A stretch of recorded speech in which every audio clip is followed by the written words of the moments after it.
Selamat malam. Assalamualaikum warahmatullahi wabarakatuh. Hari ini, malam ini, sesuai dengan janji di Pantara Official Mardika, kami akan mengulas sebuah buku yang berjudul Islam di Negara Komunis. Karena malam ini tepat juga dengan malam 1000 malam, malam Lailatul Qadar.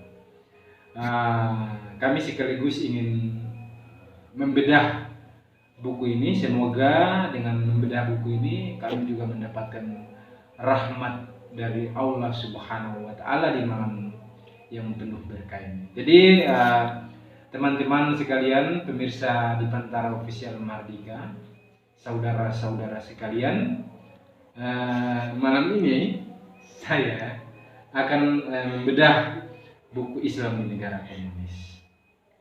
Nah, selama ini di Indonesia orang beranggapan bahwa komunis itu anti agama, komunis itu tidak beragama, dan lain sebagainya. Bahkan komunis itu tidak bertuhan. Tapi dalam buku ini justru dia membongkar, dia menggugah atau menggugat pemikiran kita, terutama rakyat Indonesia yang fobia komunis.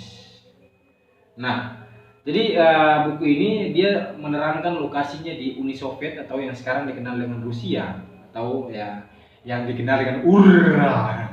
Nah, itu Rusia. Nah, sekarang lagi perang dengan Ukraina. Nah, buku ini di masa-masa sebelum revolusi komunis tahun 1917, di masa-masa feodalisme atau di masa-masa Tsar, orang Islam atau agama Islam di Rusia pada saat itu tidak mendapatkan hak kebebasan beragamanya, bahkan kebebasan untuk berekspresi, beribadah itu tidak diizinkan oleh pemerintahan Tsar.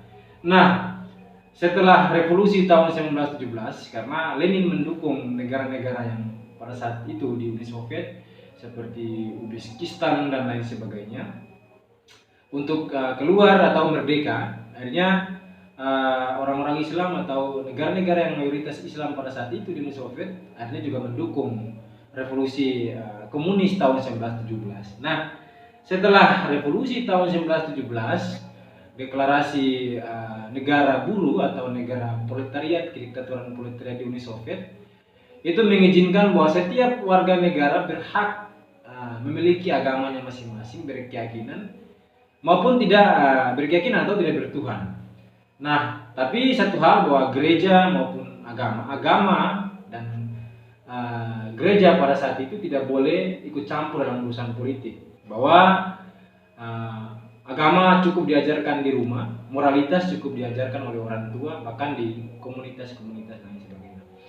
Nah, poin dari buku ini bahwa saya mau bilang bahwa komunis itu tidak anti agama, bahkan komunis itu tidak anti Islam. Ini dibuktikan di dalam buku ini. Nah, kalau teman-teman penasaran atau saudara-saudara penasaran, silakan baca bukunya langsung, karena buku ini cukup ilmiah bagi orang-orang yang berpikiran ilmiah, tentunya bukan orang-orang yang fundamentalis atau orang-orang yang konservatif.